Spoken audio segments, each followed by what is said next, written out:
What's up, Money Misfits, and welcome to Smart Money, where our mission is to help you stand out from the broke masses so you can live a richer and more fulfilling life. In today's video, I'm going to tell you 10 personal finance rules school doesn't teach you. We're going to discuss what they are and why they're important life skills, so watch this video to the end for that. But hey, you're not here to listen to me ramble. Let's get to the video. What school taught you about money? Do you have a background in personal finance? Did you learn how to manage your money in school? Or did you simply take the courses that were required for graduation? Many people took meaningless electives like astronomy, psychology, or underwater basket weaving. I'd say math is a necessary class, but I honestly learned enough math in the 8th grade to carry me through college. Thanks, brother Adrian. The longer I've been out of school, the more unhappy I've been about how much knowledge was left out of my studies. We're encouraged to do a few things as adults: find a job, travel, spend more than we make, and pay our taxes. We're told that if we do these things, we'll be productive members of society, and at the end of our working lives, a comfortable retirement awaits us. But sadly, it's not that simple, especially not for us money misfits. To get to where we want to go, we need to know a lot more about money than just whatever school would teach you.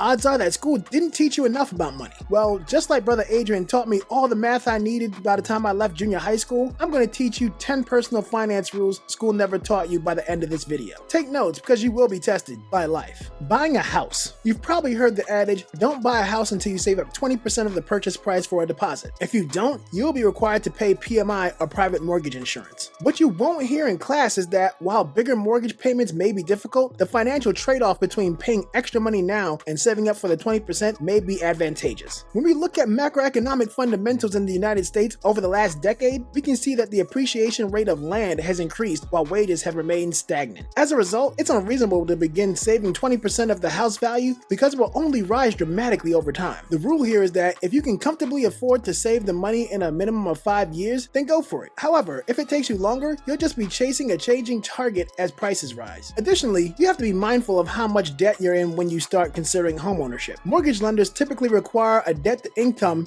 DTI ratio of 28 to 36%. This means that if you divide all of your debt by your income, it should not be more than 36%. When considering buying a house, you should follow the 28-36 rule. The 28-36 rule states that your mortgage should not exceed 28% of your gross income and your total debt should not exceed 36%. So it's important to reduce your monthly debt payments to no more than 8% of your total monthly income before you consider buying a house. Build an emergency fund. You might not have heard of an emergency fund in school. Luckily for you, you're watching this channel. According to recent figures, up to 40% of US individuals do not have enough money to cover a $400 emergency. This is frequently a frightening figure that demonstrates how many underestimate the need for having an emergency fund. What if you were to lose your job today? Would you have enough money to cover your expenses? The rule of thumb is to start your emergency fund with at least $1,000. That's your beginner emergency fund. Once you've done that, your next step is to have 3 to 6 months of costs saved away, preferably in a high-interest savings account like Yada. Invest. It's right around this point where similar videos would tell you to save, but I've already told you how to build an emergency fund. Once that's full, you've got all the savings you need. Investing is necessary, if not essential, if you want your money to work for you. I like to say every dollar needs a job. You work hard for your money, and it should work hard for you as well. The bank is not breaking a sweat by paying you 0.01% interest to keep your money in their vault. It's up to you to put your money to work. Investing is the process through which you take control of your financial security. It enables you to not only develop your money, but also produce a supplementary income stream if necessary prior to retirement. Stocks, ETFs, bonds, and real estate can provide either growth or income, and in some cases both. Not investing or saving incorrectly can result in a longer working life. When you take investing seriously, the returns on your assets can provide you with financial stability in the future. If you're tired of fitting in with the broke financial masses and you want to be a money misfit, hit the like button so that YouTube knows this is a good video and tells more people about the community we're building here on Smart Money. Help us boost the signal to more money misfits like you and me. The goal is 25 likes, and I know I can count on you. Compound interest. You cannot have a conversation about investing that does not involve a conversation about compound interest. The two go hand in hand. Here's a good example of how vital understanding compound interest is. Say you're given two options, the first being $3,000 cash and the second being a penny that doubles in value every day for 31 days. Which one would you pick? Let me know in the comments. It's likely that the majority of people will go with the first option, cold hard cash right now. You most likely did as well. However, if you do the math, the second option is worth over $10 million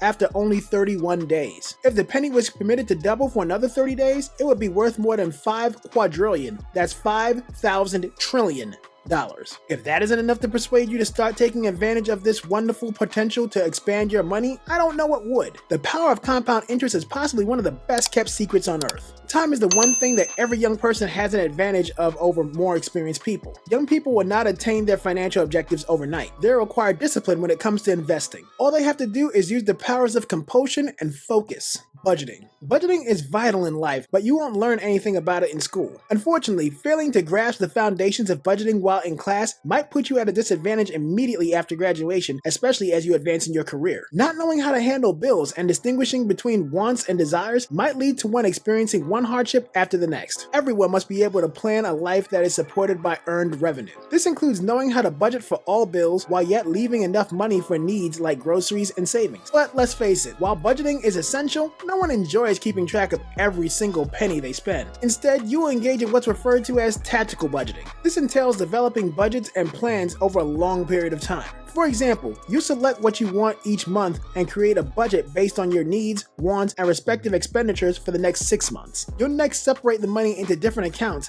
based on the strategy you set to ensure you don't go over budget. Review your list every now and then to stay on track. How credit works. Most young people find themselves maxing out their credit cards shortly after receiving their first ones. They then find themselves in a life of debt where they are compelled to pay exorbitant interest rates, and in some circumstances, this results in late payments that can have a negative impact on them. Most people are unaware of the significance of credit ratings and keeping a good credit history. However, if they were taught this important life skill in school, they may have remembered the secrets and have devoted more attention to applying them. Here's what you're looking for. Your credit score is one of the most significant aspects of your financial health, and it largely defines your financial situation. With a good credit score, it's much easier to secure a house, a car, commercial loan, and other important milestones in the future. We cannot disregard the significance of credit. Everyone must be able to create and maintain a healthy score at all times. Here are a few pointers to help you get there.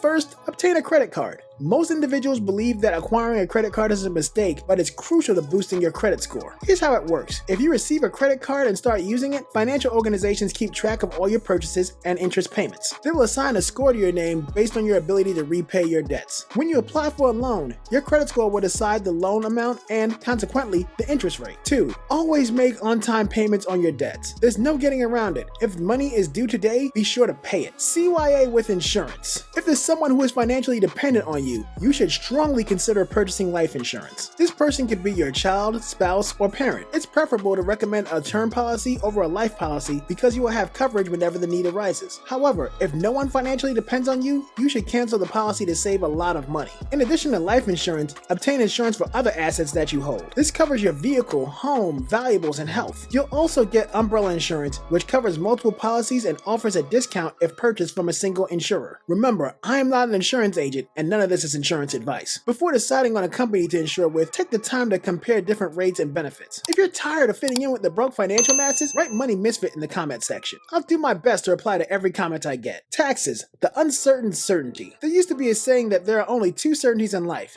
death and taxes. And if you're rich enough, taxes aren't even on the list anymore. You can just fly up into space. Taxes are such a big issue, and still they are rarely covered in school. It's critical to understand how they work if you want to stay on the right side of the law. Before you get your first paycheck or make any sales for your firm, figure out how to compute your tax rate and how much money you'll be left with. This may help you determine whether a job offer will fulfill your financial needs and what an appropriate pricing plan for your items or services will be. Fortunately, there are numerous online calculators that will perform the grunt work for you. They will show you your gross pay, the amount owed in tax, and hence the amount remaining in your account, commonly known as the net pay. For example, a salary of $35,000 per year in Manhattan will leave you with approximately $26,134 after taxes. Also, pay attention to the marginal tax rate, which can affect how much you think you'll get from a pay raise. A Manhattan resident gets a pay raise of $6,000, making his salary $41,000 per year. You might think this will provide him with an additional $500 per month, but that would be incorrect. He'd only receive an extra $350 per month because he's now in a higher tax bracket than he was in before. Take care of your body. Without insurance, a hospital visit for an injury such as a cracked toe might cost thousands of dollars. If you're having difficulty paying your monthly health insurance premiums, what will happen if you end up in the emergency emergency room. You'll find yourself having to borrow money to pay your medical bills, putting other people's money at risk. Doesn't seem fair, does it? If you do not have medical insurance, you should get insured as soon as possible. Furthermore, taking care of your health can end up saving you a lot of money. This includes eating right, maintaining a healthy weight, exercising regularly, and abstaining from alcohol and other addictive substances. You don't want to be sorry, so be cautious. Student loan debt isn't 100% necessary. Contrary to popular belief, you don't have to obtain a student loan in order to obtain a university degree. 85% of recent grads grumble about their student loans and the large sum of money they must pay off as soon as they begin working. It's not always necessary to obtain these loans in order to pursue your degree. Some colleges, such as Davidson College in Charlotte, assist students in staying out of debt. Other institutions provide a good education at a fraction of the cost of a private school. You may also attend school part-time, enter a work-study program, apply for scholarships every year you're in school, enroll in a less expensive school, graduate quickly, or begin your higher education at a junior college. However, we don't believe that debt-free education should be the goal of all students. It might be worthwhile in some instances. If you're about to embark on a high-paying job path, a few $1,000 shouldn't stand in your way. However, do not make this loan your primary source of income as a university student. There are various additional options for accomplishing your job objectives. So, how did you like our list? Did I miss anything? Let me know what your favorite rules are or what you would add to our list in the comments section. If you're interested in getting great stuff and great educational materials, take a look at the affiliate links in the description. They're a great way to help support the channel. If you choose to use them, I will be compensated, but at no extra cost to you. Check out these videos on your screen on how to become a money misfit and improve your finances. If you like this video, hit the like button so the YouTube algorithm promotes our video to other money misfits like us. If you're tired of fitting in with the broke masses and you want to be a money misfit, subscribe to this channel and share the video with your friends. Thanks for watching, and I'll see you in the next video.